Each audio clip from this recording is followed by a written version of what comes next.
Hello Vinyl community, I'm back to do a recent Vinyl Finds video and maybe a recent spins video also. I have some stuff to show you, so let's just jump right into it. First of all, a recent find, Musik by Bengt Anryd from 1966 on Magnum. Fairly rare record to find. I managed to score this pretty cheaply, so I'm super happy. A record I've been looking for quite some time. Really cool stuff. Check it out if you're interested in more freer jazz. Starts off with Bengt's 10-month-old son banging away on the piano, and the band takes it away from there. And it's recorded with just one microphone. All the musicians were standing in a circle. So it's kind of cool mono release. And also a classic in the Swedish catalog, Portrait of My Pals by Lars Gullin, 1964 on EMI and Odeon. This is the second press. I think that the first press had a blue label, but I'm not super sure. I think Anders knows. With the who's who of the Swedish jazz scene at the time. I won't talk about the musicians that much. You have to do research yourself. I'm only going to mention Bosse Skoglund.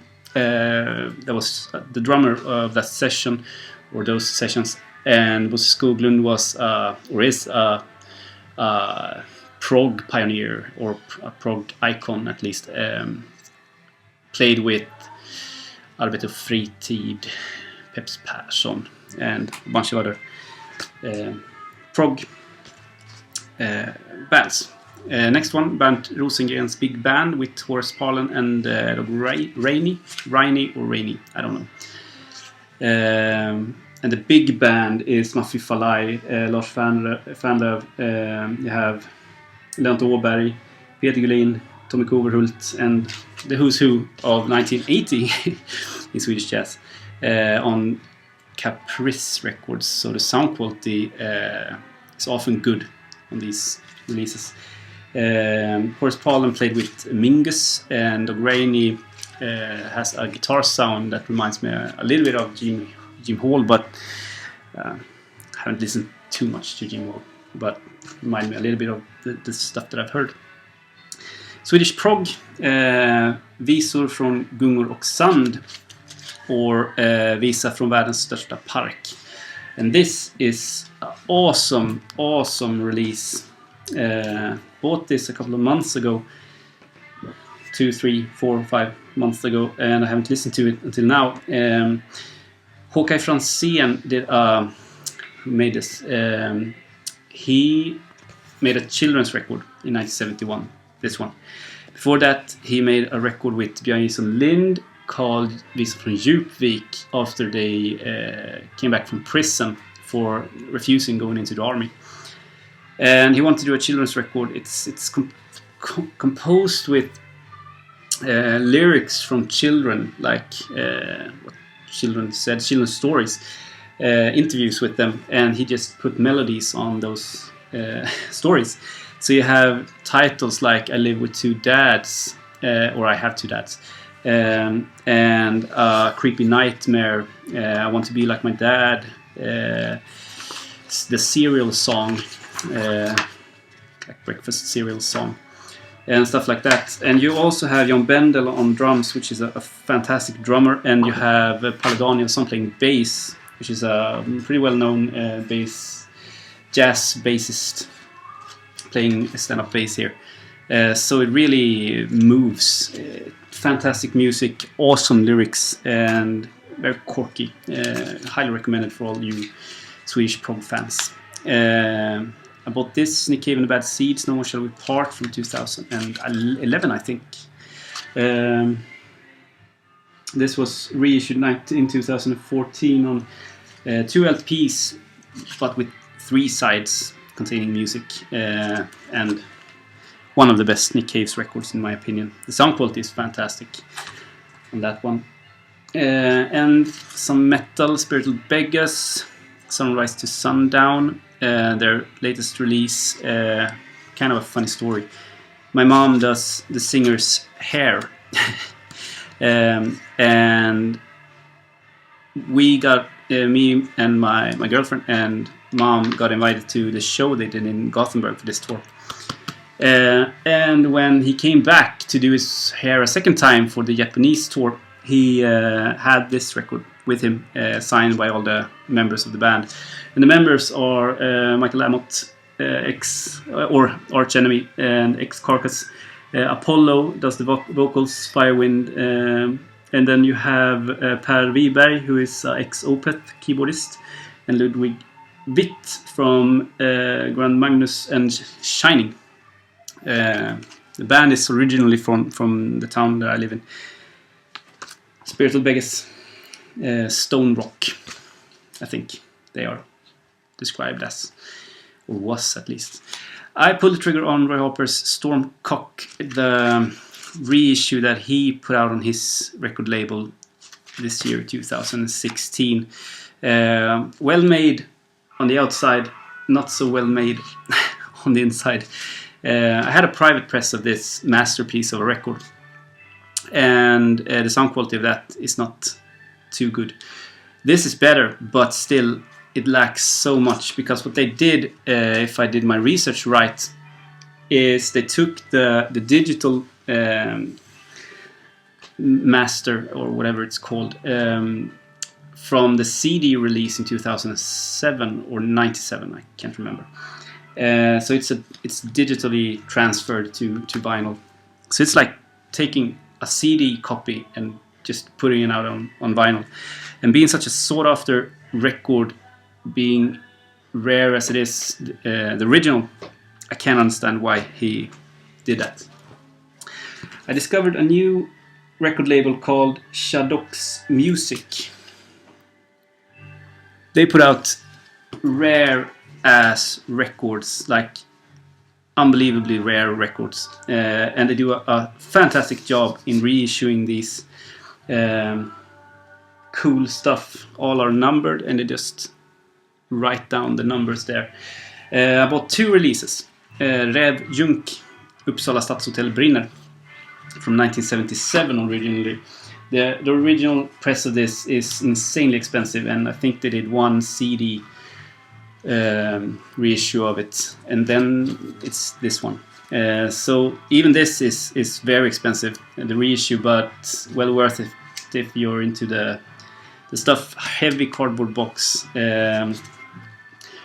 It's mastered from the original tapes, so even if this is recorded in a laundry basement, so the sound quality in itself is just kind of crap. They did a good job with it.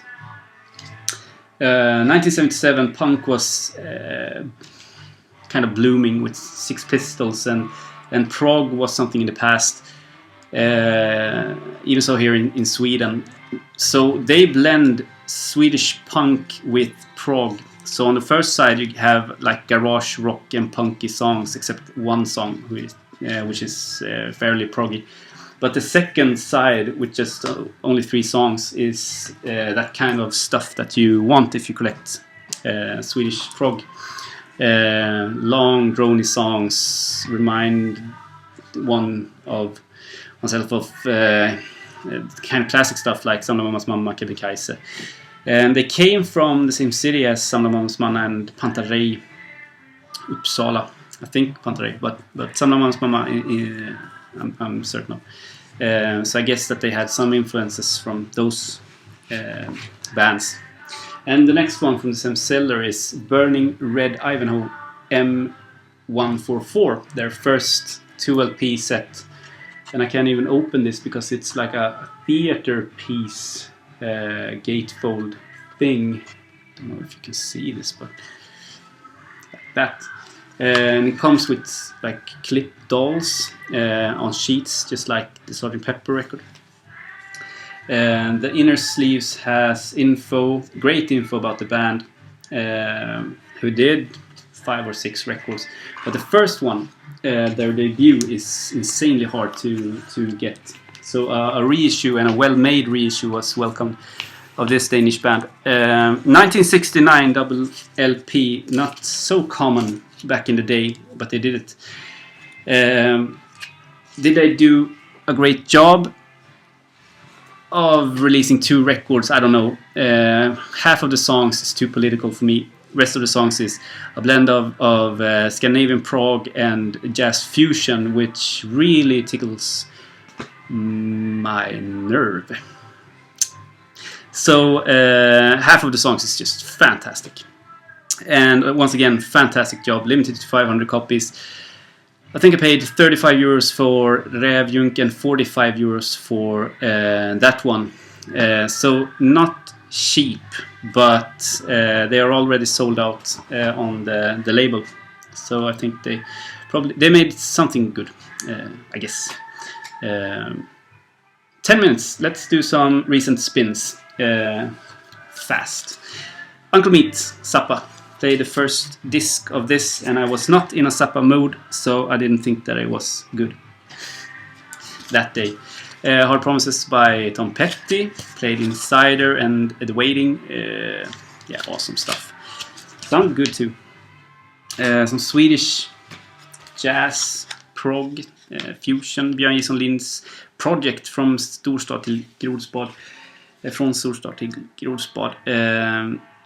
His most sought after, I think, record, and the best one, unfortunately, from 1971, with the who's who of Swedish prog at the time. Jan-Olof Karlsson from Hansson and Karlsson. You have Erik Dahlbeck, I think he's called, the guitarist for Kvartetten som sprängde. Kenny Håkansson from Kebnekaise. Schaffer, I think Janne Schaffer is on there too. Play my copy of Jackson C. Frank from Four Men with Beards. Sound quality wise, it's okay. 1965 singer-songwriter from the early Greenwich Village days with Dylan and all those guys. I discovered a song by him called Marlene, and I thought it was on the record, but it wasn't. He recorded that 1975. His best song is not on the only LP he released, just an outtake, so that sucks. Reading Bill Bruford's autobiography and played his first solo record, which I think is just so. But this is awesome. King Crimson's Lark's Tongue in Aspic. 1975 classic. A little bit water damaged, but what can one do? Leon Russell passed away, so we played Beware of Darkness from the Bangladesh concert. Fantastic performance. And I also played my original copy of Fläsket Brinner's Fläsket 2 LP set, Monster. They did a reissue of this in Sweden on Record Store Day, so if you're interested in this, get the reissue. Yeah, this is almost equally as good as their debut, because you get more music, but the songs are stronger on the debut record. Pop Psych Road does a good job doing She's Not There and Mr. Soul, in my opinion, on Kamasutra Records. Pretty cheap type of psych record that you can get, and if you do for a couple of bucks, it's recommended. Played Las Vegas also. Really good. New music. And Panta Rey, Swedish prog, with a fantastic record cover. This is the reissue from Metronome Records with outtakes and some songs from the original LP. So I'm still waiting to get a copy of that. That would be nice. Watch What Happens. Steve Kuhn Trio with fairly young Palle Danielsson and Jon Christensen. Yeah, really good trio record. And another great trio record, and this is cool because Dr. Deadwax just scored or got this by a friend of his, Midnight Sugar with Yamamoto Trio on Three Blind Mice. Probably, or maybe the best sounding record I have in my collection. It's just fantastic audio quality on that. And I also played Ben Webster's Plays Ballads, recorded in Denmark 1971 with Danish musicians. Henning Øystein Pedersen bland annat, amongst others. Going from Swedish to English here. I saw a documentary on Swedish television about Ben Webster's time in Copenhagen, and Dexter Gordon, really good. Also played Horace Silver Quintet Songs for My Father, which is a classic, 1980s French reissue of the Blue Note classic, and Gunther Hempel Quintet, Heart Plants on Saba, also very good. Not as good is UK. I mean, this is said to be a classic. I can't really see the magnificent in this, even when I'm reading Bill Bruford's autobiography, and he talks a lot about this record. It's probably not for me. And he hails Alan Holdsworth a lot, saying that he's one of the greatest guitar players ever. And I don't know, he's really good, don't get me wrong. And this is a fantastic record, Velvet Darkness, a VC favorite, I guess, on CTI, released without his acknowledgement. He didn't want the material to come out. They released it anyway. And we are glad that he did. 16 minutes. Hope you all are doing fine. Been watching some videos. Teddy's, obviously. Fred's, Tom's. Yeah. Chris. And once you start name dropping, it's just ridiculous. Derek. Yeah, and a bunch of others. So I'm back a little bit watching other videos. It's been awesome, so keep the videos coming. Have a great night or day, wherever you are, whenever you are.